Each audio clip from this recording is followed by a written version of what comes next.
পূর্বে আমরা বারবার সরকারের পরিবর্তন দেখেছি, নেতার পরিবর্তন দেখেছি, কিন্তু কোন নেতা বাংলার জনগণের ভাগ্যের পরিবর্তন ঘটাতে পারে নাই, ঠিক কিনা?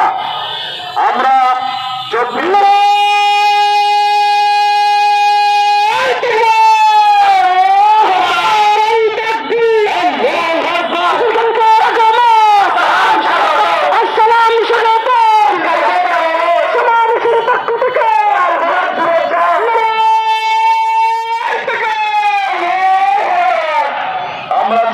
গণঅভ্যুত্থানের পরে আমরা ভেবেছিলাম সুন্দর একটি বাংলাদেশ পাবো, কিন্তু আমরা দেখতেছি ব্যতিক্রম। ইতিমধ্যে আমরা বিভিন্ন জায়গায় লক্ষ্য করেছি ইসলামের জয় জয়কার দেখে এক শ্রেণীর মানুষের গায়ে জ্বালা পোড়া শুরু হয়ে গেছে, ঠিক কিনা? বিভিন্ন জায়গায় আমরা দেখতেছি আমাদের ইসলামিক নেতৃবৃন্দের বিভিন্ন ব্যানার, বিভিন্ন পোস্টারে আগুন লাগানো এবং